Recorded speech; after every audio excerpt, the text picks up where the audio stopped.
భూమి మీద మనిషిని పుట్టిన దగ్గర నుంచి చనిపోయేంతవరకు ఎన్నో మాటలు మాట్లాడతాం.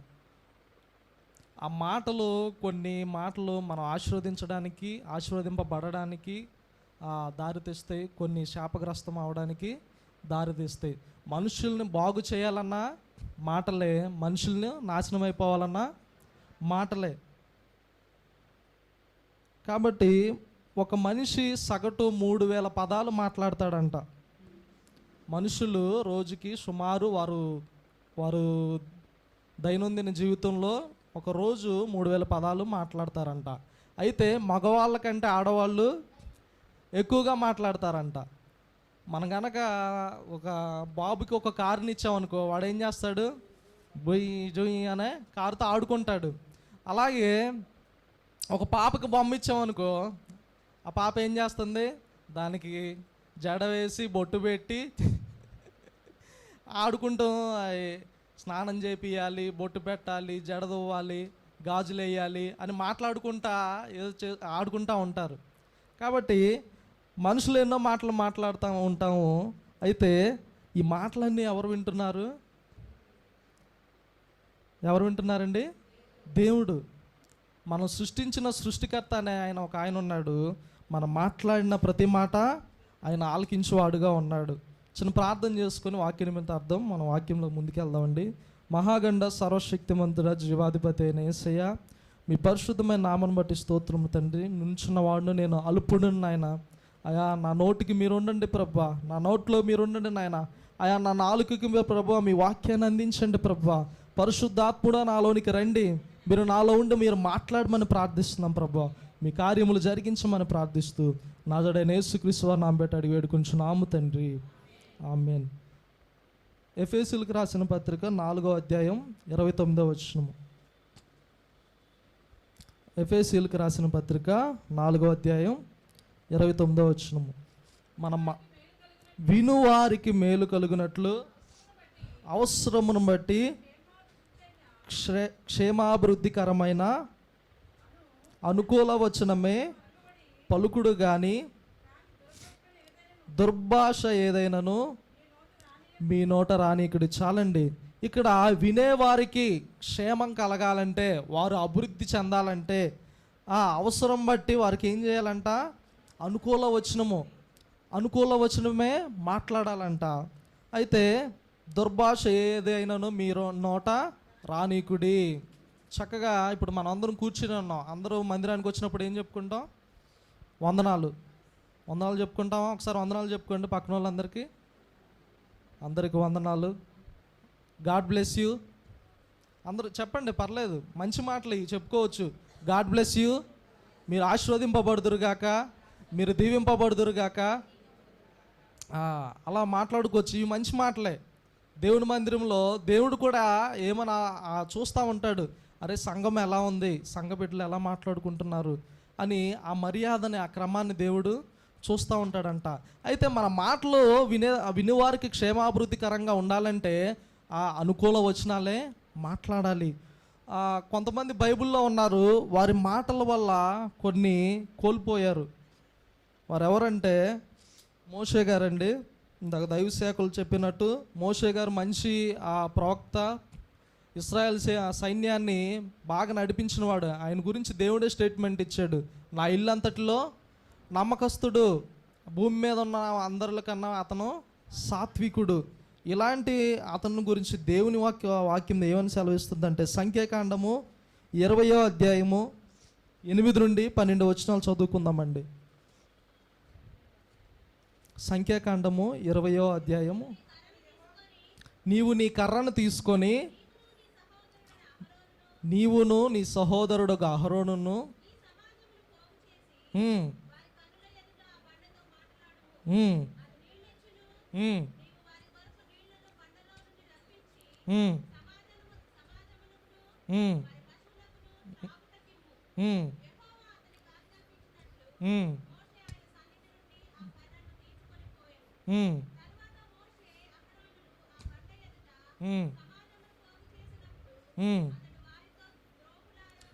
ద్రోహుల్లారా వినుడి, మీరు ఈ బండలో నుండి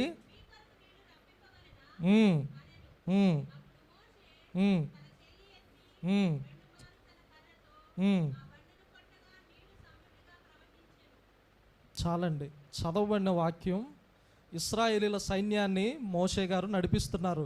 దేవుని యొక్క వాక్కుని ప్రజలకు చేరవేసే ఒక వారధిగా, ఒక సేవకుడిగా మోషే గారు నిల్చొని ఉంటారు. ఇశ్రాయేలీల యొక్క సైన్యము అరణ్యంలోకి వెళ్ళింది, ఎడారి మార్గంలోకి వెళ్ళింది. వెళ్ళినప్పుడు వీరు బాగా దప్పికొని ఉన్నారు, బాగా మంచినీళ్ళు అవుతున్నాయి. ఎడారిలో నీళ్లు దొరుకుతాయండి? దొరకవు. ఎడారిలో చెట్లు ఉంటాయా? ఉండవు. కింద ఇసుక, పైన ఎండ, మధ్యలో వీళ్ళకి బాగా దాహం అవుతుంది, గొంతు ఎండిపోయింది, నీళ్ళే అని అడుగుతున్నారు. అయితే ఇశ్రాయేలీల ప్రజలు ప్రతిసారి దేవుని మీద తిరుగుబాటు చేస్తూనే ఉంటారు. దేవుణ్ణి నమ్మరు, విశ్వసించరు. 10 మహత్కరమైన, ఆశ్చర్యమైన, అద్భుతమైన కార్యములు ఆ దేవుడు ఇశ్రాయేలీల ప్రజల పట్ల ఎన్నో గొప్ప కార్యములు చేశాడండి, ఎన్నో సూచక్రియలు. ఆయన బాహుబలము జాపి ఇశ్రాయేలీల యొక్క సైన్యాన్ని అంతయు తీసుకొచ్చాడు, నీళ్ళని రక్తంగా మార్చాడు.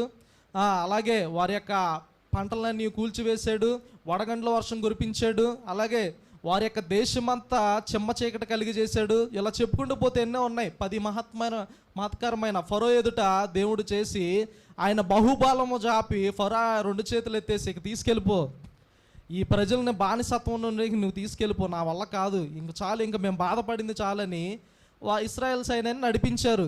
అలా వారు నడిచిన కొలతే ఆ మార్గం మధ్యలో సముద్రం అడ్డొచ్చింది. సముద్రాన్ని కూడా దేవుడు ఏం చేశాడు? అన్ని కార్యములు చేసినప్పటికీ ఈ ఎడారిలో మమ్మల్ని దేవుడు ఈ నీళ్ళు ఇవ్వకుండా మమ్మల్ని చంపించడానికి ఇక ఎడారికి తీసుకొచ్చాడని వారు సనుగుతారు. ఈ సరిగినప్పుడు మోషే గారికి ఒక బాధ కలిగిద్ది, ఇబ్బంది పడతాడు. అరే, గొప్ప ఆశ్చర్యమైన కార్యములు ఆయన జరిగించాడు, సముద్రాల్ని పాయలుగా చీల్చాడు, ఎన్నో గొప్ప కార్యములు చేసిన దేవుని ఎందుకు వీరు విశ్వసించలేకపోతున్నారు అని చెప్పి ఆయనకు బాధ కలిగి దేవునితో అడిగాడు, ప్రభువా, మరి వీళ్ళు నీళ్ళు అడుగుతున్నారు, ఎడారిలో ఏం చేయమంటారంటే దేవుడు ఏం చెప్పాడండి? బండతో మాట్లాడమన్నాడు. అయితే మోషే గారు ఏం చేశారో తెలుసా? బండను ఎన్నిసార్లు కొట్టాడు? ఆయనకు కోపం వచ్చేసేసింది. ఆ ప్రజలతో విసిగిపోయి వారికి సమాధానం చెప్పలేక ఆయన కోపం వచ్చింది. కోపం వచ్చి ఏమంటాడు తెలుసా? ద్రోహుల్లారా. ఏమంటాడు? ద్రోహుల్లారా. ఈ మాట కింద కనుక మనం చదివినట్లయితే మీరు నా పరిశుద్ధతని సన్మానించుకోలేదని చెప్పి ఉంటుందండి.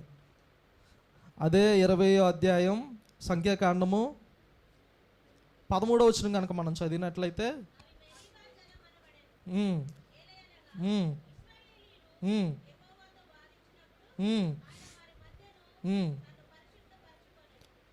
చాలండి. ఇలా దేవుని యొక్క నామం పేరట ఉన్న ప్రజలు, ఇశ్రాయేలీలు అంటే దేవుని ప్రజలండి, అంటే దేవుడే. ఆ ప్రజలను అన్నందుకు దేవునికి ఏం కలిగింది? కోపం కలిగింది. కోపం కలిగి నా పరిశుద్ధతను సన్మానించుకోలేదని చెప్పి పాలు తేనెలు ప్రవహించు కనాను దేశానికి మీరు బయట నిలిచి దూరంగా చూస్తారు కానీ ఆ దేశంలోనికి ప్రవేశించమని మోషేతో దేవుడు అన్నాడు. దానికి కారణం ఆయన అన్న మాట. ఏ పరిస్థితుల్లో ఎంత గొప్ప భక్తుడైనా ఎవరైనా సరే దేవునికి సమానమండి. ఎవరైనా నువ్వు భక్తిగా ఉన్నా భక్తిహీనతగా ఉన్నా దేవుని యొక్క వాక్యాన్ని లేదా దేవుని యొక్క మాటని లేదా మాట్లాడకూడని మాట ఏదైనా మాట్లాడితే దేవుడు వింటాడు. ఆ మాటని విని ఆ కనాను దేశానికి దేవుడు వారిని తీసుకెళ్ళలేదు.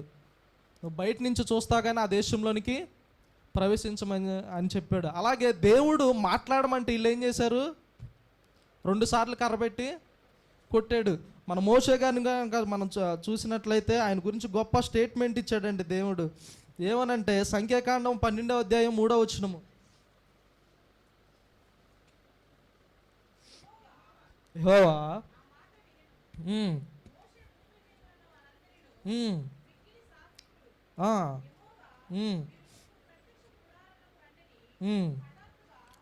చాలండి. ఇక్కడ మోషే అంట భూమి మీద ఉన్న వారిలో మిక్కిలి సాత్వికుడు, అంటే ఎంతో ఓర్పు కలిగిన వాడు. ఈ ప్రజలందరూ కొండ కింద ఉంటే ఈయన దేవుని 10 ఆజ్ఞలను తీసుకొద్దామని కొండ మీదకి వెళ్తాడు.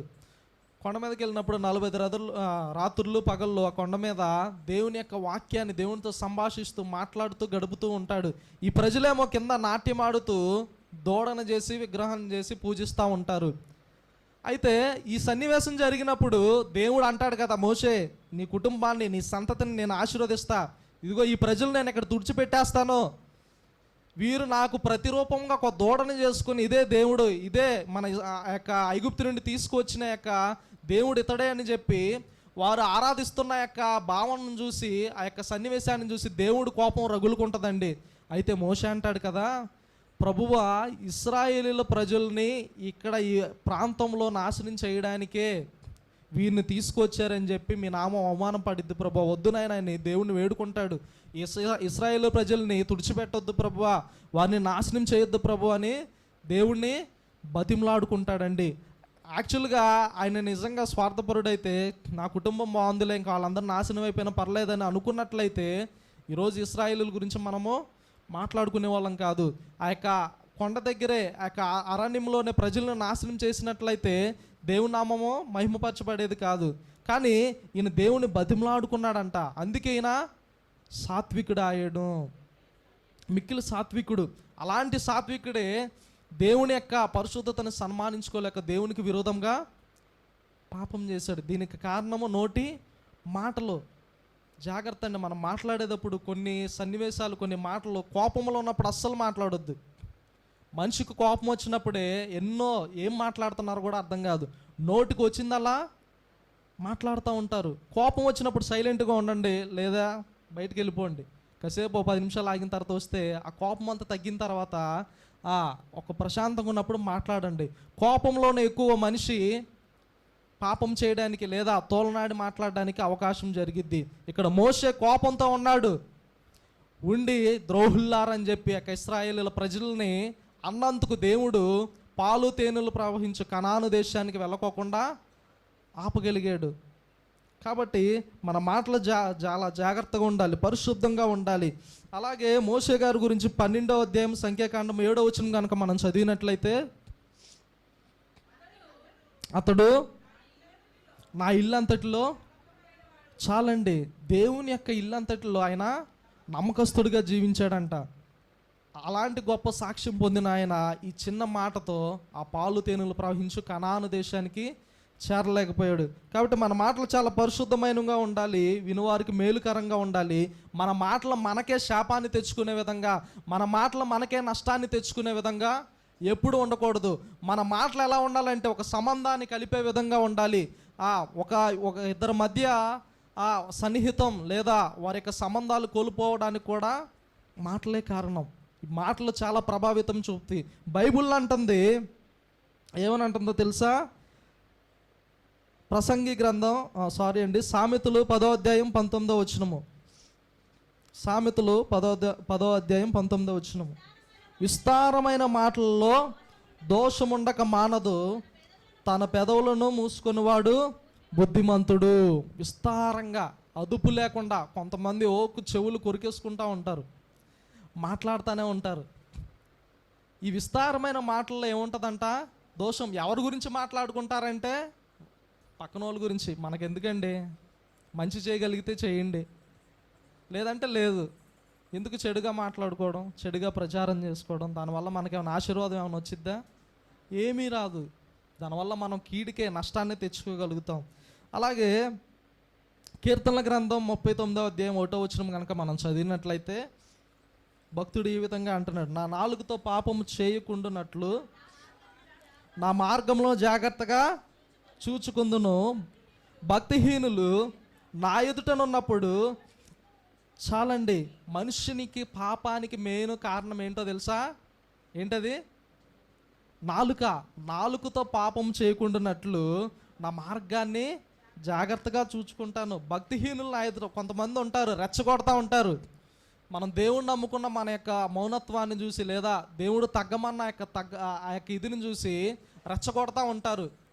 రెచ్చగొడతా ఒక్కసారి మనం కూడా వారితో తోలనాడే విధంగా లేదా వారిని మనం దూషించే విధంగా మాట్లాడతామని ప్రయత్నిస్తూ ఉంటారు. అలాంటి పరిస్థితుల్లో ఇక్కడ అంటున్నాడు కదా, భక్తిహీనులు నా ఎదుట ఉన్నప్పుడు నా నోటికి చిక్కము ఉంచుకొందును అని చెప్పి భక్తుడు అంటున్నాడు. కాబట్టి మన మాటలు కొద్దిగా ఉండాలి. ప్రసంగి గ్రంథం 5వ అధ్యాయం 2వ వచనము.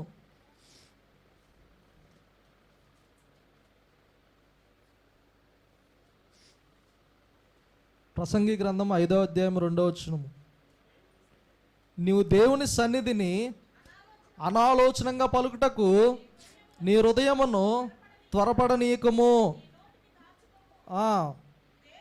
దేవుడు ఆకాశమందున్నాడు, నీవు భూమి మీద ఉన్నావు, కావున నీ మాటలు కొద్దిగా ఉండవలెను. చాలండి.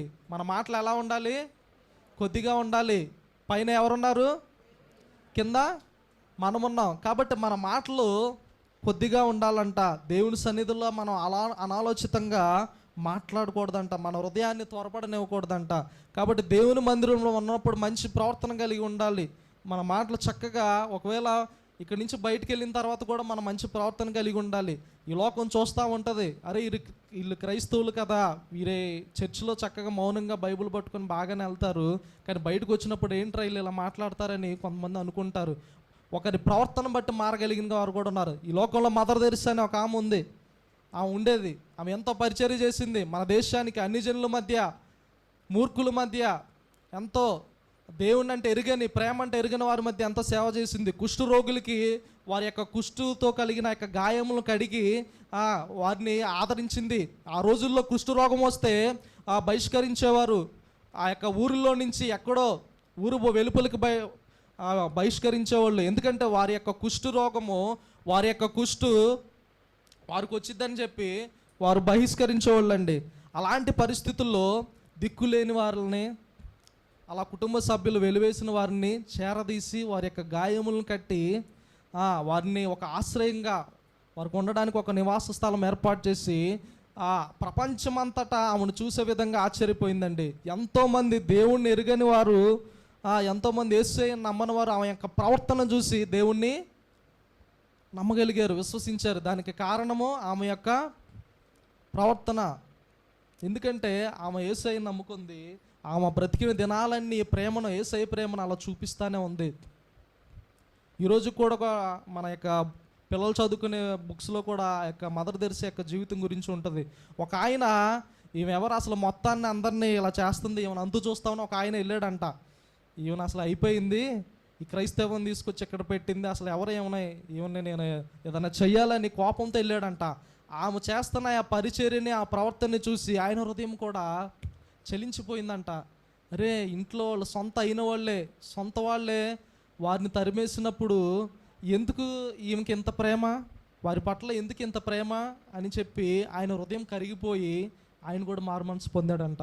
కాబట్టి మన ప్రవర్తన, మన మాటలు దేవుని వైపు నడిపించే విధంగా, లేదా ఎదుటివారికి ఆదరణ కలిగించే విధంగా, లేదా ఎదుటివారి అభివృద్ధి చెందే విధంగా సమాధానకరంగా ఉండాలి. విరోధమైన మాటలు మనం మాట్లాడకూడదని దేవుని వాక్యం సెలవిస్తుంది. అలాగే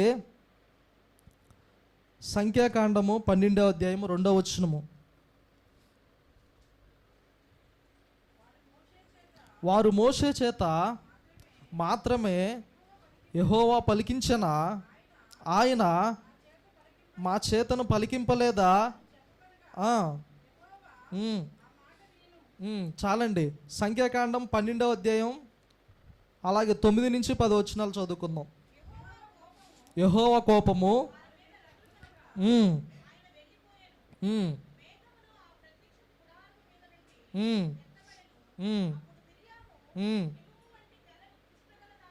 చాలండి. ఇక్కడ మోషే గారి మీద, ఆయన మంచి ప్రవక్త, దేవుని పేరట నిలిచి ఉన్నవాడు. ఈ దైవజనుడు ఆయన మీద కంప్లైంట్లు చేస్తూ ఆయనకి విరోధంగా మాట్లాడారంట. ఏం మాటలంటే, వారు మోషే చేత మాత్రమే యెహోవా పలికించనా, అవన్నీ మా చేత పలికింపలేదని చెప్పి వీరు మాట్లాడుకుంటున్నప్పుడు పైనుంచి ఎవరు చూశారు? యెహోవా దేవుడు చూశాడు. జాగ్రత్త అండి, మన యొక్క సేవకులు దేవుని పేరట నుంచొని ఒక దైవజనుడిగా అనుకునే వాళ్ళని మనం ఎప్పుడు మాటలతో తోలనాడకూడదు. ఎందుకంటే వారి చేత అనేకమైన కార్యక్రమాలు, అనేకమైన పరిచర్యలు మనకు కష్టాల్లో ఇప్పుడు ఇందాక సాక్ష్యం చెప్పింది సుబ్బమ్మ అంటే ఆమె అనారోగ్యంగా ఉంది. ఎవరు వచ్చారు? దైవ సేవకులు వచ్చారు. కాబట్టి మనం ఎవరిని అనకూడదు. ఒకవేళ వారి యొక్క విధానాలు వారి యొక్క ప్రవర్తన బాగోపోయినప్పటికీ మనం వారిని ఏం అనకూడదు. దేవుడు చూసుకుంటాడు, అది మనకు అనవసరం. కాబట్టి మనము మాటలతో వారిని తక్కువ చేసి మాట్లాడకూడదు. ఈ మాటలు ఎవరు విన్నారు? దేవుడు. మిరియాము అనే ఆమె ప్రవక్తే ఆమె కూడా. కానీ దేవుణ్ణి ఏం చేసింది? దేవుని పేరట ఉన్న ఆయన్ని మోషే దేవుడు ఆయనతోనే మాట్లాడారా, మాతో మాట్లాడలేదా అని చెప్పి అలా పలికినప్పుడు ఆ మాటలు ఎవరు విన్నారు? దేవుడు విని హిమము వంటి తెల్లని కుష్టిదైందంట. దేవుని యొక్క శాపాన్ని తెచ్చుకుంది. దానికి కారణం మాటలు. ఆ మాట్లాడే విధానం, దేవుని సేవకుల పట్ల ఆ మాట్లాడే విధానం బాగోలేదు. అది దేవుడు విన్నాడు. ఎమ్మటనే ఇన్స్టెంట్గా కుష్ఠరోగం వచ్చింది. మళ్ళీ ఆ కుష్ఠరోగం తగ్గడానికి సంఖ్యాకాండం 12వ అధ్యాయం 11వ వచనం మనం చదివినట్లయితే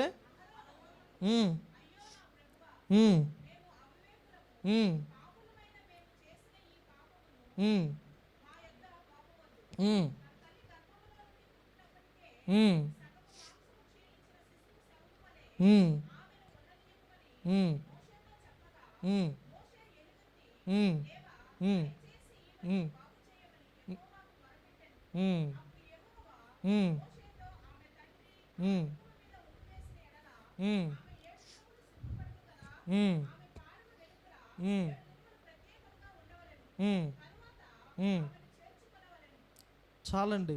ఇక్కడ మోషే గారి మీద మిరియాం అనే కోప్పడింది. కోపం, ఆ యొక్క మాటలు విని దేవుడు ఆమెకి శిక్ష విధించాడు. ఆ శిక్షను తొలగించడానికి ఎవరి మీద అయితే ఎవరిని నిందించిందో, ఎవరినైతే మాటలతో తోలనాడి తగ్గించిందో ఆ వ్యక్తి వెళ్ళి దేవుని ఎదుట ప్రార్థన చేస్తే మళ్ళీ ఆమెకి విడుదల కలిగింది. చూడండి ఎంత గొప్ప దేవుడు. తన ప్రజల పక్షాన నిలబడిన సేవకుడి మీద అనాలోచితంగా మాటలు పారేసుకుంటే ఆ మాటని దేవుడు విని ఆమెకు శిక్ష విధించాడు. ఆ శిక్షను తొలగించడానికి మళ్ళీ అదే సేవకుడు వెళ్ళి మోషే వెళ్ళి ప్రార్థన చేస్తే ఆమెకున్న శాపాన్ని విడుదల కలగడానికి దేవుడు సహాయం చేశాడు. కాబట్టి మన యొక్క మాటలు చాలా విధేయతగా ఉండాలి. మోషే గారు చాలా గొప్ప వ్యక్తి. అలాంటి గొప్ప వ్యక్తి ఆయన కూడా మాటతో తూలనాడాడు. ఆయన యొక్క కానాను దేశానికి, పాలు తేనెలు ప్రవహించే దేశాన్ని వెళ్ళలేకుండా బయటే కోల్పోయాడు. కాబట్టి మన జీవితాల్లో కొంత ముందుకు వెళ్ళపోవడానికి, లేదా ఆశీర్వాదం కలగపోవడానికి, లేదా మనకున్న అనారోగ్యాలు పోకుండా ఉండడానికి మన యొక్క మాటలే కారణం. మన మాటలు జాగ్రత్తగా ఉండాలని దేవుని వాక్యం సెలవిస్తుంది. అలాగే జీవ మరణములు నాలుక వశం అని చెప్పి దేవుని వాక్యం సెలవిస్తుంది. మన మాటలు చాలా పవిత్రంగా ఉండాలని దేవుని వాక్యం సెలవిస్తుంది.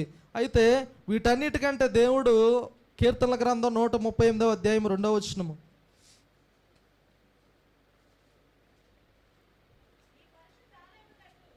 కీర్తనల గ్రంథం 138వ అధ్యాయం 2వ వచనము,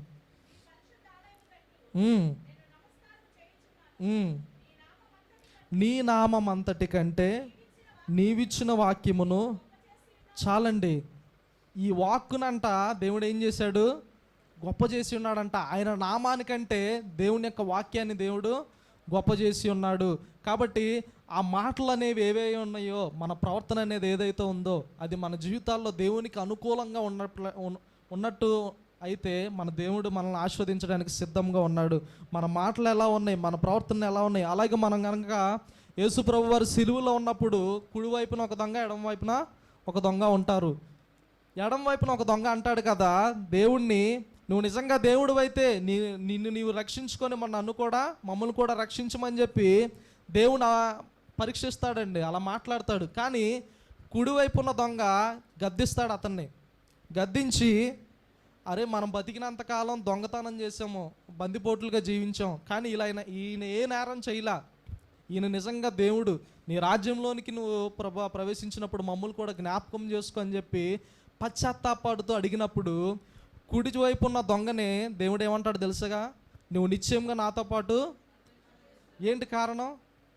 ఒకవైపేమో ఒక ఆయన నువ్వు నిజంగా దేవుడు అయితే నిన్ను నీవు రక్షించుకో అని చెప్పి ఆయన్ని కఠినంగా మాట్లాడతాడు. ఒకవైపు కుడి చేతి వైపు ఉన్న ఆయన ఏమంటాడు? నీవే నిజమైన దేవుడు ప్రభువా, మేము బతికినంత కాలం ఎంతో ద్రోహకార్యములు చేసాం, దయతో మమ్మల్ని క్షమించు, నీ రాజ్యం వచ్చినప్పుడు మమ్మల్ని జ్ఞాపకం చేసుకో ప్రభు అని అన్నప్పుడు ఆయన రక్షింపబడతాడు. ఇద్దరి మధ్య వ్యత్యాసం ఏంటి? వారు మాట్లాడే మాటలు. ఒక ఆయనేమో పశ్చాత్తాపడుతూ మాట్లాడుతున్నాడు, ఇంకో అతనేమో దేవుణ్ణి పరీక్షిస్తూ మాట్లాడుతున్నాడు, దేవుణ్ణి నమ్మకుండా మాట్లాడుతున్నాడు. ఒక ఆయన దేవుడు యేసుక్రీస్తు వారు దేవుడని నమ్మి మాట్లాడుతున్నాడు, ఇంక ఆయన పరీక్షిస్తూ మాట్లాడుతున్నాడు. కాబట్టి మన నమ్మకంలో చెప్తే మనం దేవుని పట్ల ఏ విధంగా ఉన్నామో, ఏ విధంగా ప్రవర్తిస్తున్నామని. కాబట్టి మన మాటలు చాలా పరిశుద్ధంగా ఉండాలని, మన మాటలు చాలా పవిత్రంగా ఉండాలని దేవుని వాక్యం సెలవిస్తుంది. అలాగే అనేకమైన మాటలు మనం మాట్లాడుతున్నప్పుడు చక్కగా పరిశుద్ధమైన, ఎవరైనా బ్లెస్ చేయడానికి వెళ్ళినప్పుడు మనస్ఫూర్తిగా ఆశీర్వదించండి. గుండెల నిండా హృదయంతో వాళ్ళని ఆశీర్వదించండి. నువ్వు మనస్ఫూర్తిగా వారిని ఆశీర్వదిస్తే ఆశీర్వాదం వచ్చింది. రోజు మీకు పిల్లలు ఉంటే బిడ్డల మీద చేసి ప్రార్థన చేయండి, ప్రభు నా బిడ్డను ఆశీర్వదించండి, నా బిడ్డను దీవించండి అని మనం పలికినప్పుడు ఆ మాటలు దేవుడు వింటాడు. దేవుడు విని వారు నిజంగానే బ్లెస్ చేస్తాడు. ఎవరైనా అనారోగ్యంతో, బాధలతో ఉంటే, ఇబ్బందులతో ఉంటే ప్రార్థన చేయండి, ఆ ప్రార్థన దేవుడు వింటాడు. ఎవరైనా హింసిస్తే వారి కోసమే ప్రార్థన చేయండి. ఎవరైనా మిమ్మల్ని అవమానపరిస్తే వారి కోసమే ప్రార్థన చేయండి. నిన్ను హింసిస్తున్న వారికి విరోధంగా వారు నాశనం అయిపోవాలి, లేదా వాళ్ళు శాపగ్రస్తం అవ్వాలని కోరుకోవద్దు. వారు దీవింపబడాలని అనండి. దేవుడు విని చక్కగా మిమ్మల్ని ఇంకా బ్లెస్ చేస్తాడు, మిమ్మల్ని ఇంకా వర్ధిల్ల చేస్తాడు. కాబట్టి దేవుని యొక్క వాక్యము ఎప్పుడు మనల్ని ఆశీర్వదించే విధంగా, దేవుని యొక్క వాక్యం ఎప్పుడు మనము దీవించే విధంగానే ఉంటుంది. అలాగే యాకోబు రాసిన పత్రిక 3వ అధ్యాయం 8వ వచనము, ఈ వాక్యం చెప్పి నేను ముగిచ్చేస్తానండి. యాకోబు పత్రిక 3వ అధ్యాయం 8వ వచనము.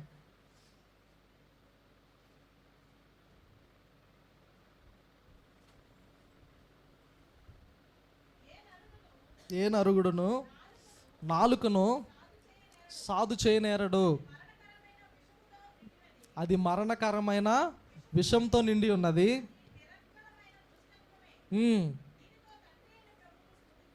దీనితో తండ్రి అయిన ప్రభువును స్తుతింతుము.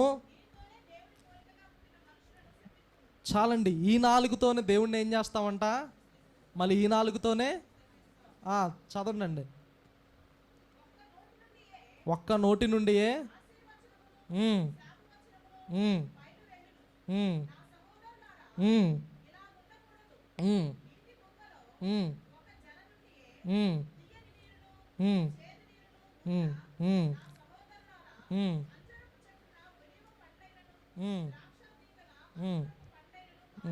చాలండి. ఈ నాలుగును చదువు చేయడానికి ఎవరి వశం అవ్వలేదంటండి. మా ప్రపంచంలో ఉన్న యొక్క ప్రతి ఒక్క జంతువును, మనకంటే బలమైన తిమింగలాన్ని, మనకంటే బలమైన జంతువుల్ని, అన్ని మనుషుల్ని కంట్రోల్ చేయగలిగాడు. కానీ వారి నోట్లో ఉన్న నాలుకని కంట్రోల్ చేయడం ఎవరికి రావట్లా. ఈ నాలుగుతోనే మనం దేవుణ్ణి స్తుతిస్తాము, ఈ నాలుగుతోనే శపిస్తామంట. కాబట్టి మన నోరు ఎప్పుడు దేవుణ్ణి స్తుతించే విధంగా, దేవుని నామ పేరట ఎవరినైనా ఆశీర్వదించే విధంగానే ఉండాలి, శపించే విధంగా ఉండకూడదని దేవుని వాక్యం సెలవిస్తుంది. ఇంకో మాట ఉంది, జీవ మరణములు నాలుక వశము. అంటే ఒక మనిషి బ్రతకాలన్నా చావాలన్నా దేని వశమై ఉన్నది? నాలుకే. అక్కడ స్టార్ట్ అయింది. ఏదేను తోటలో ఆదాము అవ్వ పాపం చేసినప్పుడు దేవుడు అడుగుతాడు, ప్రభు నేను దిగంబరిగా ఉన్నాను అంటాడు. నువ్వు దిగంబరిగా ఉండడానికి నీకు ఎవరు తెలియజేశారని దేవుడు అడిగినప్పుడు ఆయన ఏం చేస్తాడో తెలుసా? ప్రభువా, ఇదిగో పండు తిన్నాము, అందువల్ల మేము ఇలా ఉన్నాము. నువ్వు చేయకూడదు, నువ్వు తినవద్దని పండు తిన్నాము, అందువల్ల మాకు ఇలా తెలిసిందని చెప్పి ఆ మాటను ఒప్పుకోలేదు. ఇదిగో నువ్వు సహకారిగా ఉన్న నువ్వు సృజించిన అవే నాకు ఇచ్చిందని చెప్పి ఆ దేవునితో చెప్పినప్పుడు వారి యొక్క పాపాన్ని వారు ఏం చేస్తున్నారు? కప్పుకుంటున్నారు. చెప్పుకోవడానికి, దేవుని ఎదుట పశ్చాత్తాపడి ఒప్పుకోవడానికి ప్రయత్నించట్లేదు. అక్కడ స్టార్ట్ అయింది. అలా ఈ రోజు వరకు అలాగే కొనసాగుతూ ఉంది. కాబట్టి ఎవరైతే యేసుక్రీస్తు వారి నామపేట రక్షణ పొంది బాప్తిసం పొందుతారు, వారి యొక్క ప్రవర్తన మారిద్ది, వారి యొక్క మాట తీరు మారిద్ది, వారి యొక్క నడవడిక మారిద్ది. దేవుడు గొప్ప మార్పు తీసుకురాగలిగిన దేవుడై ఉన్నాడు. అందుకే మనము పాపం నిమిత్తం ఏం చేయాలి? పాపాల నిమిత్తార్థం పశ్చాత్తాపడుతూ దేవుని సన్నిధిలో వాటిని ఒప్పుకొని పశ్చాత్తాపడినప్పుడు ఆయన మనల్ని విడిపించడానికి, రక్షించడానికి సమర్థుడిగా ఉండాలి. కాబట్టి మన యొక్క మాటలు ఏ విధంగా ఉండాలంటే ఎదుటివారిని ఆశీర్వదకరంగా, అనుకూల వచనంగానే ఉండాలి, కానీ శాపగ్రస్తంగా మన మాటలు ఉండకూడదు. బైబిల్లో కొన్ని మాటలు ఉన్నాయి, చాలా ఆశీర్వాదకరమైన మాటలు ఉన్నాయి. మహోన్నతుని చాటు నివసించేవాడే సర్వశక్తి నీడని విశ్రమించేవాడు, ఇలా చాలా. అలాగే 23వ కీర్తన, యెహోవా నా కాపరి నాకు లేమి కలగదు, పచ్చిక గల చోట్ల. అలా కొన్ని వాగ్దానాలు, నన్ను బలపరచు అనేందే నేను సమస్తము చేయగలను, క్రీస్తునందు నేను జయిస్తాను కానీ ఓడిపోను, యేసు రక్తమే నాకు విజయము, ఏ తెగులును నా గుడారమున సమీపించదు. ఇలా మాటలు పలుకుతున్నప్పుడు పరలోకమందున్న దేవుడు విని వాటిని ఆమేనన్నప్పుడు ఆ యొక్క వాక్యంలో ఉన్న శక్తి, వర్డ్ ఆఫ్ గాడ్, ఆ యొక్క దేవుని యొక్క వాక్యంలో ఉన్న శక్తి మన మీదకి వచ్చినప్పుడు మన జీవితాలు ప్రకాశవంతంగా మారుతాయి. మనకున్న సమస్తం చుట్టూ దేవుని యొక్క కంచి ఉంటుందండి. ప్రతి విషయంలో దేవుడు మనల్ని ఆశీర్వదిస్తాడు. కాబట్టి అనుకూలం వచ్చినమే మనం మాట్లాడదాం. మా యొక్క ప్రవర్తన, మన యొక్క నడవడిక అనేకులకి ఆశీర్వాదకరంగా ఉండే విధంగా దేవుడు చేయునుగాక. దేవుడి యొక్క పరిశుద్ధ వాక్యాన్ని మనకులో దీవించి ఆశీర్వదించునుగాక. ఆమెను ప్రార్థన చేసుకుందామండి. మహాగండ సర్వశక్తిమంతుడా, అయా ఇంతసేపు ప్రభు మీ యొక్క వాక్యాన్ని మాకు బోధించారు నాయన. నిజమే ప్రభు, అయా మోషే ప్రభు అయా ఎంతో నమ్మకంగా ఉన్నాడు నాయన. అయా ఎంతో ప్రభు, అయా మీ నామానికి ప్రభు ఎంతో గొప్ప కీర్తిని తీసుకొచ్చాడు నాయన. ఒక వారధిగా ఉన్నప్పటికీ నాయన, అయా ఇదిగో ప్రభు ఒక మాటతో నాయన పాలు తేనెలకు అయా ప్రవహించే కనాను దేశానికి నాయన అయా ఆయన వెళ్ళలేకపోయాడు ప్రభు. అయా నిజమే నాయన. అయా దానికి కారణం ఆయన యొక్క నోటి మాట. అయా దానికి కారణం మీ పరిశుద్ధతని ఆయా ఇశ్రాయేలు ప్రజల పట్ల సన్మానించలేకపోవడం. అయా నిజమే ప్రభు, మా జీవితాల్లో మీరు చెప్పింది మేము చేయలేకపోతున్నామేమో, ఆయా మా నోటి మాట ద్వారా మేము శాపాన్ని తెచ్చుకుంటున్నామేమో, నా కుటుంబంలో పరిస్థితులు ప్రభువా ఈ విధంగా ఉండడానికి నా నోటి మాటే కారణమేమో, అదైతే నన్ను పరిశుద్ధపరచండి ప్రభువా. అయా ఇదిగో నాయనా నా యొక్క నోటి మాటలను పరిశుద్ధపరచండి ప్రభువా. అయా నాకు సహాయం చేయండి ప్రభువా. అయా మీరు కృప చూపించండి తండ్రి. అయా నిజమే ప్రభువా, మిరియాము దేవుని యొక్క సేవకునికి విరోధంగా మాట్లాడింది ప్రభువా, కుష్ఠరోగాన్ని తెచ్చుకుంది తండ్రి. ఆయా దయతో జ్ఞాపకం చేసుకోండి ప్రభువా. అలాగే నాయన సిలువలో ప్రభువా మీరున్నప్పుడు నాయన ఆయా ఇదిగో ప్రభువా ఆయా ఎడమ చేతి వైపు దొంగలాగా మేము ఉండకూడదు నాయన. ఆయా ఇదిగో నాయన కుడి చేతి వైపు దొంగ ప్రభువా పశ్చాత్తాపంతో ఆయా నిశ్చయంగా నీ రాజ్యం వచ్చినప్పుడు నన్ను జ్ఞాపకం చేసుకోమన్నప్పుడు ప్రభువా ఆయా నిశ్చయంగా నువ్వు పరదేశంలో ప్రభు ప్రవేశించేదేవని మీరు ప్రభు సెలవిచ్చారు నాయన. ఆయా ఇదిగో మీ యొక్క వాక్యం తేటగా చెప్తుంది, జీవమరణంలో నాలుక వశమని ప్రభు. ఆయా మా నాలుక ఎలా ఉంది ప్రభు? ఆయా భక్తుడైన దావీదు అంటున్నాడు ప్రభు, ఆయా ఇదిగో నా నోటికి నేను చిక్కాన్ని పెట్టుకుంటాను ఆయా అంటున్నాడు ప్రభు. దయతో జ్ఞాపకం చేసుకోండి. ఏది మంచో ఏది చెడో మాకు తెలియచేయండి. ఏం మాట్లాడాలో ఏం మాట్లాడకూడదో మాకు తెలియచేయండి ప్రభు.